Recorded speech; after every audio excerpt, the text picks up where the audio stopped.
InnerQuest explores various pathways through which you can connect with the infinite wisdom of the universe and apply it to personal, professional, and spiritual growth. This program, featuring accomplished practitioners, educators, and authors, is provided by Infinity Foundation, an innovative center for holistic studies and research. We invite you to share this journey with us.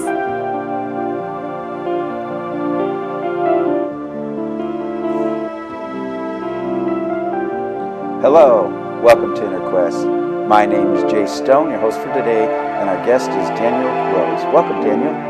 Thank you for having me. Well, is it okay if I call you by your stage name, Dango?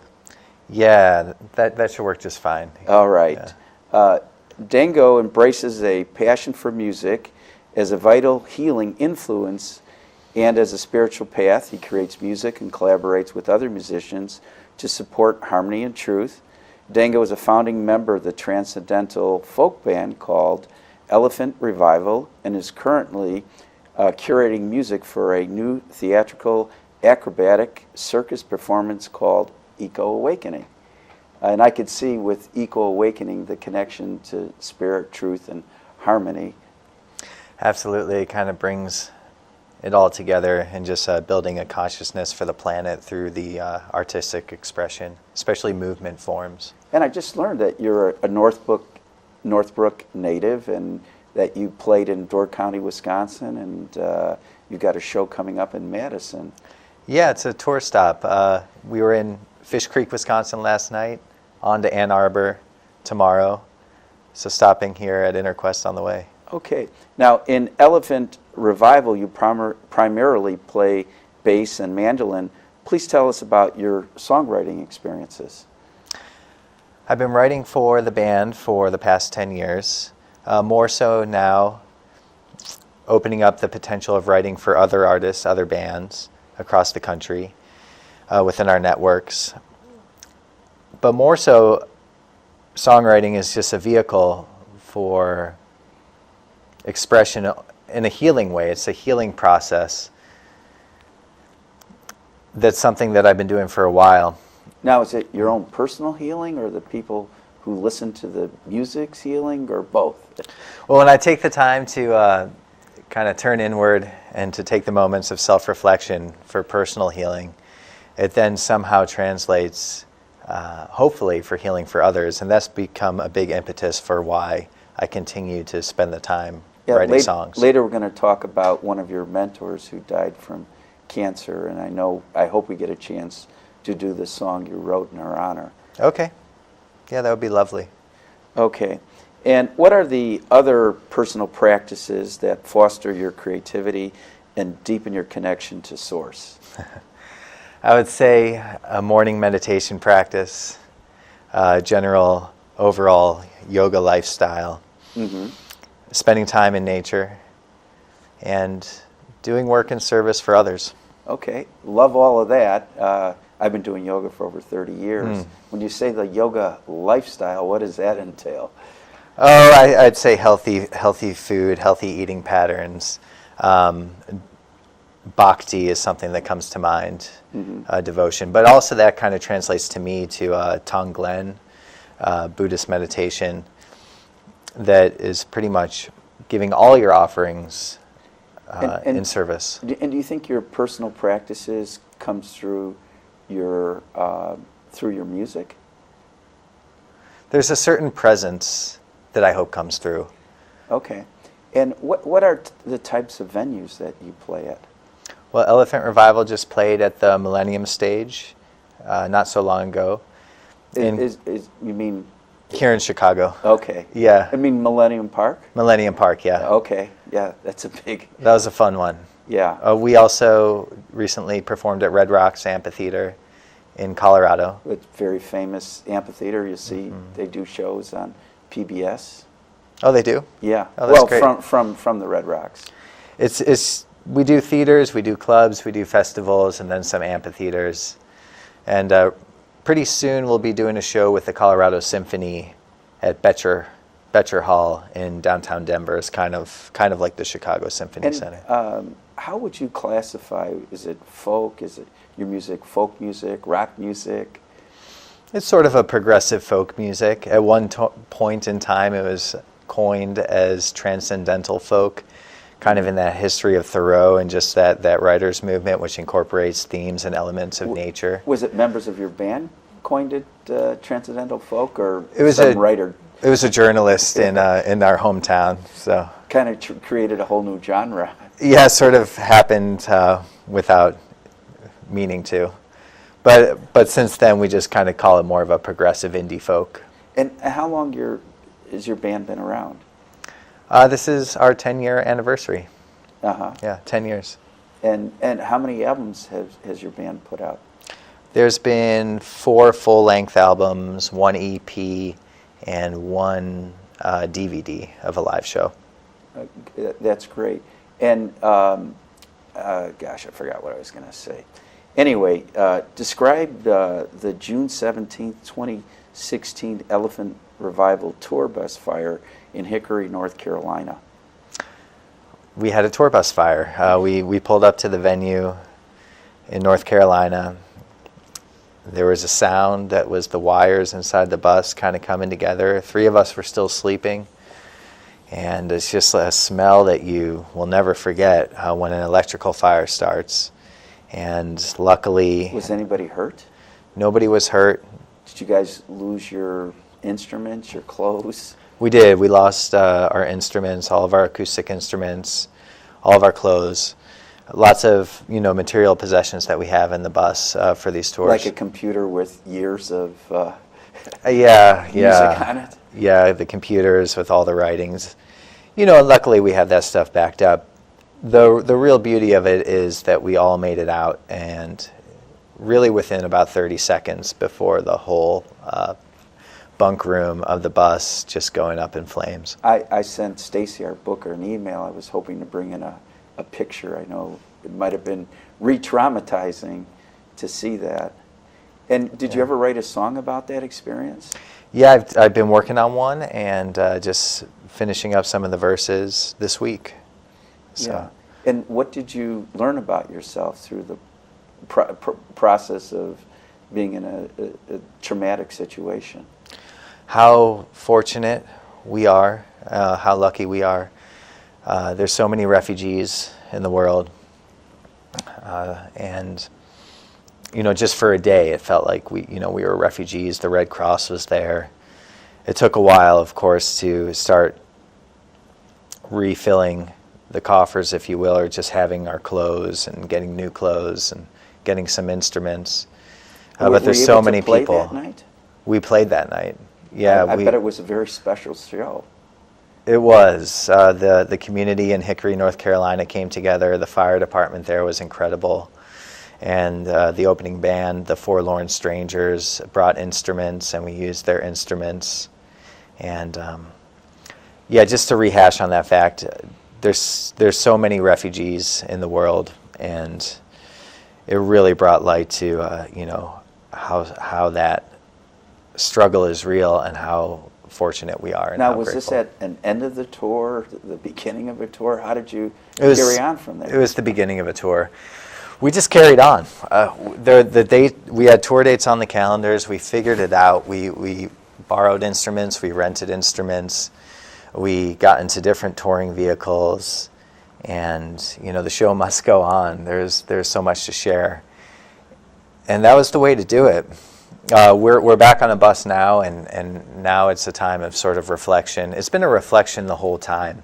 Right after the bus fire, there was also a fire in Colorado, in our hometown of Nederland. And so that was happening too, and then that brought it into the context. Was that like a forest fire? That was a natural forest fire started by campers. Mm-hmm. But we're all touched by these tragedies. We really are, and it's so close. Really just brings light to how precious and beautiful each day that we have is. Excellent. So. Now, I remember that question I wanted to ask. And do you ever get airplay on the radio? Oh, yeah, we do. Frequently on certain radio stations. Like do you know the Chicago radio stations? Well, I know that XRT, I don't believe they're spinning our tracks right now.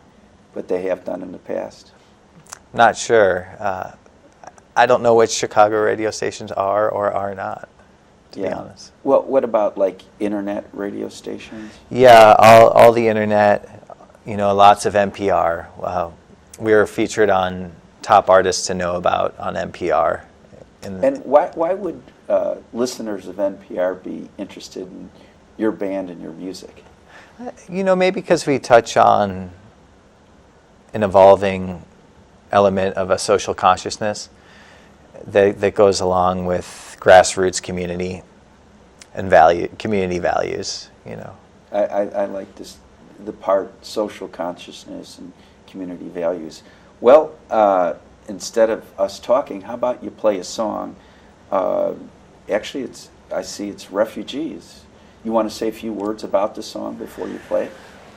Well, we kind of talked it over. It's more of a song in process, and it's more or less my reflection on the tour bus fire of 2016. Okay.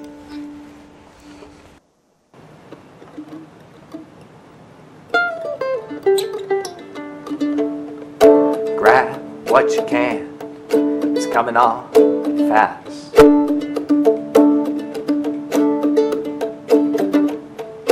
Grab what you can, it's coming on fast.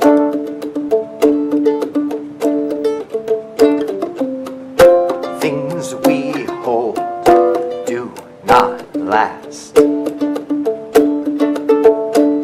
When the sky turns red, when the sky turns red,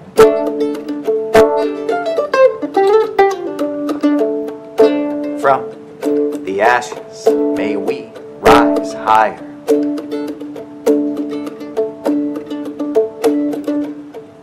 From the ashes may we fly higher.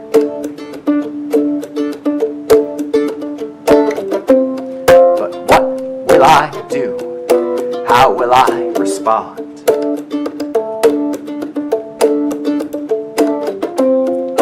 Everything I knew is burnt and gone. When the sky turns red, when the sky turns red,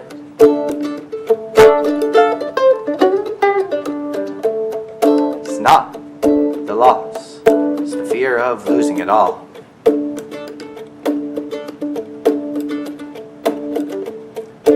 Keeps me weak, keeps me small.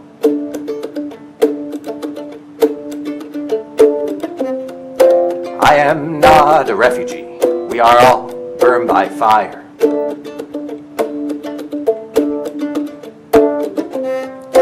May I be a refugee from ego's desire. When the sky turns red, when the sky turns red,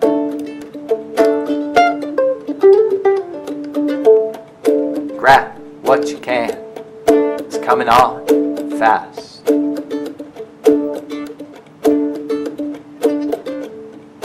Grab what you can, what you think will last.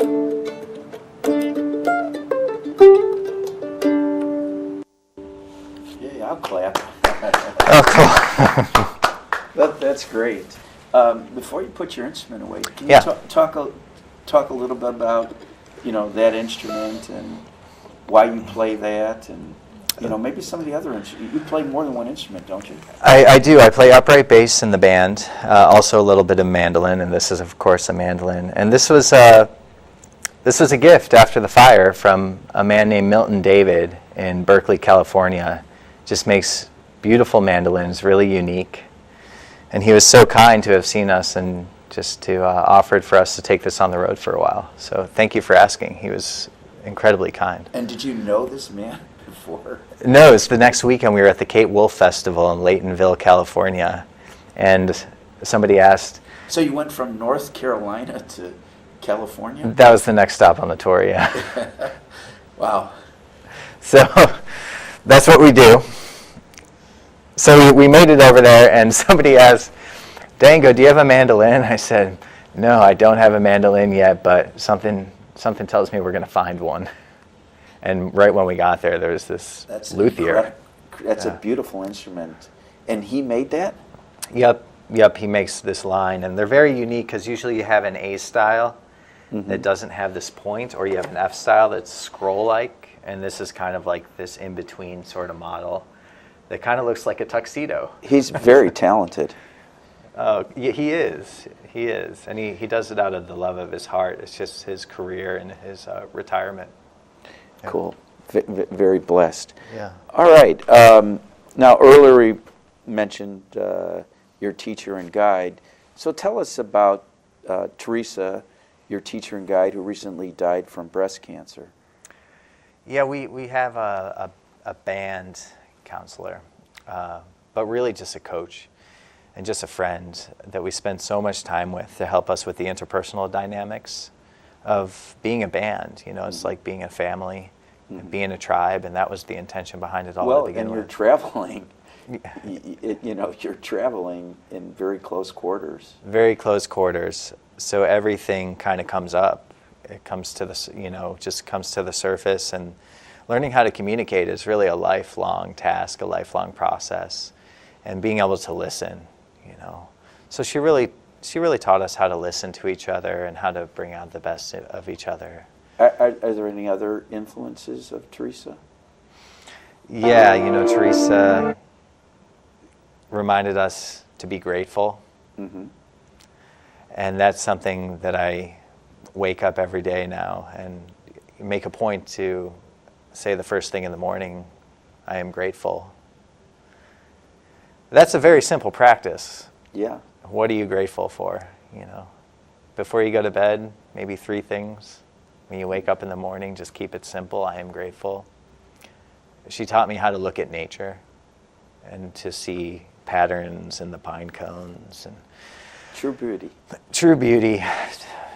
Slow things down. Look at the sky. Does she ever come to you? She does. Yeah, she does. Like in dreams or? In dreams. Or if you're having a problem, Teresa, what do I do?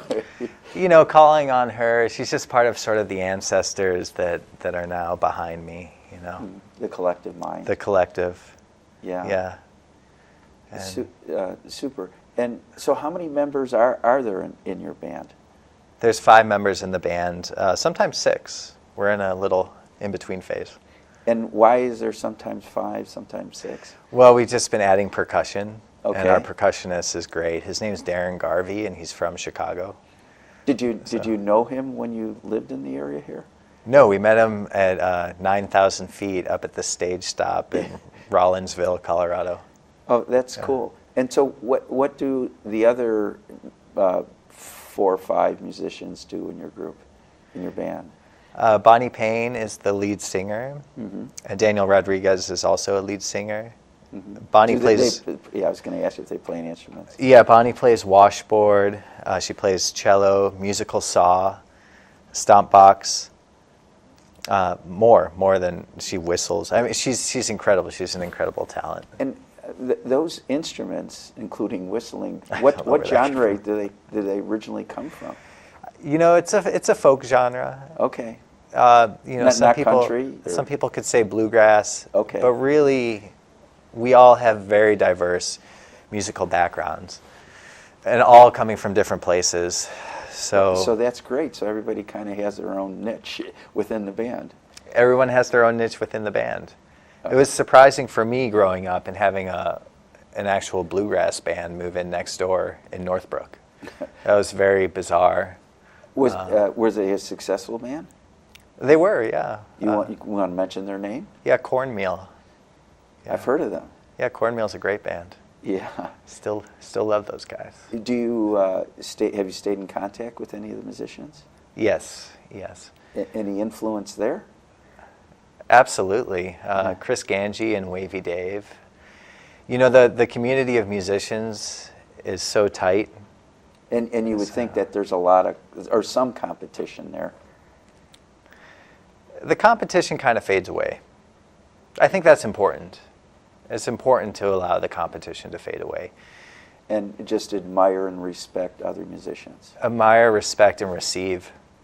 Mm-hmm. Everybody has such unique gifts to offer in all facets of life. And the more we're able to receive, the more we're able to give.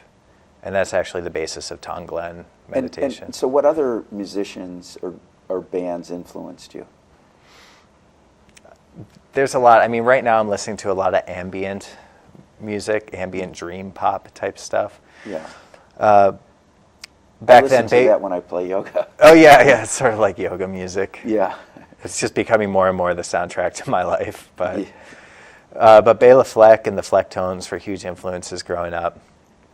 I attended a lot of concerts at the Old Town School of Folk Music growing up, and I'd come to the Symphony Center for jazz shows. And I really got into Appalachian string band music when I left Chicago. Just sort of stumbled across it, New Orleans, jazz, Dixieland, but then just a lot of different folk musics. And it's interesting you didn't say any rock and roll. And totally rock and roll too. Yeah? I mean, it's all there. I mean, I listened to tons of the Beatles and Led Zeppelin and The Who and all this great classic rock record collection that my dad had, and straight up classic rock. Right. I just played with Donovan last week or a couple weeks ago in Fairfield, Iowa. How did that happen? Like, were we on the same program, or did he actually up on stage with Donovan? Well, it was actually through my friend Arthur Leland, who's from Highland Park, who lives in Colorado, and we did a gig backing up. I think I may have interviewed him. You might know Arthur. Yeah. We did a gig backing up Donovan at the Maharishi University. It was the festival in Fairfield, Iowa. Okay. But Donovan does a lot of transcendental meditation, so he spends a lot of time in Fairfield. Yeah, it's powerful stuff. Yeah, it was great. The 50th anniversary of the Sunshine Superman. Oh, that's awesome. Yeah. Now, I'm going to ask you to sing When I Fall. Okay. The song you wrote to honor Teresa. Anything else you want to add about this song, or are you going to let the song speak for itself?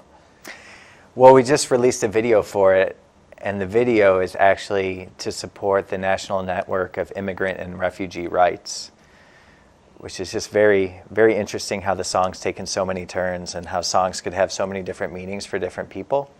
Mm-hmm.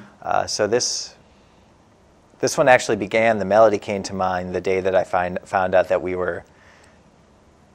my family was leaving the North Shore, and that I realized, when I came back here, I wouldn't have, my childhood home to come back to. That's when the melody came about. But then the song really became about my experience with Teresa, and now through the video, it's actually coming around to supporting refugees and immigrant rights. And the video, is that available on your website? It is, yeah. All right. Yeah. So, and the version became much more rock and roll. But this is the original. When I fall, Lord, let me fall. When I rise, see you standing there. When I fall, Lord, let me fall. When I rise, see you standing there. A light beyond the dark, a love that is profound, a veil that shields our eyes. As the sun goes down, when I fall, Lord, let me fall. When I rise, see you standing there. When I fall, Lord, let me fall. When I rise, see you standing there. We start where we find ourselves in heartbreak, doubt, and pain. It's here within these walls that we transcend and begin again. When I fall, Lord, let me fall. When I rise, see you standing there. When I fall, Lord, let me fall. When I rise, see you standing there. Oh, that's very beautiful. Thank you. So the two main verses, Lord, when I fall, let me fall. When I rise, let me see you there. What do they mean? I mean, I can give you what I think they mean, but I'm curious as to know what your version is. Yeah, that's the coolest thing. It takes on a new meaning for everybody who hears it, and it's just become something much more.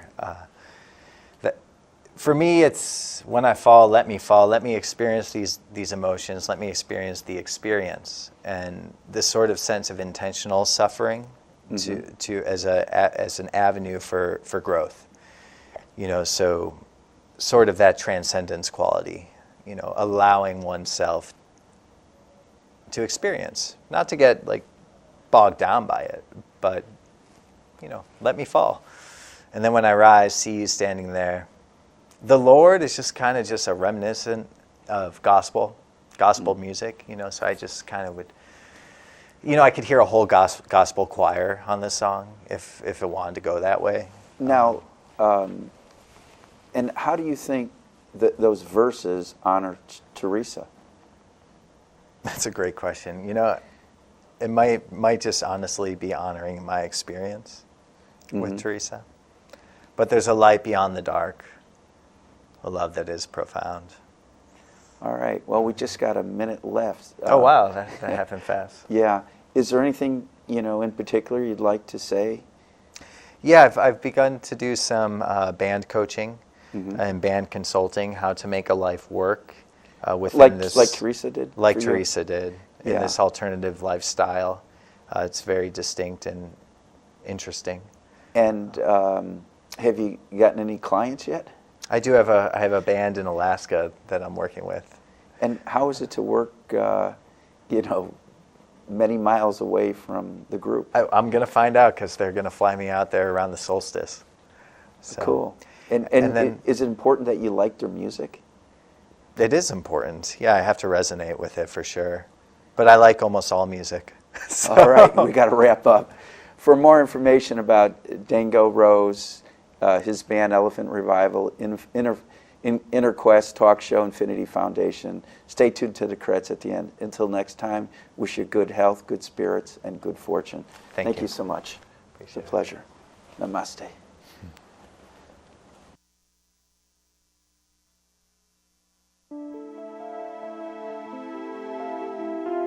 For more information about this show, our guest, Infinity Foundation, or any of our other programs, please visit our website, infinityfoundation.org, or call us at 847-831-8828.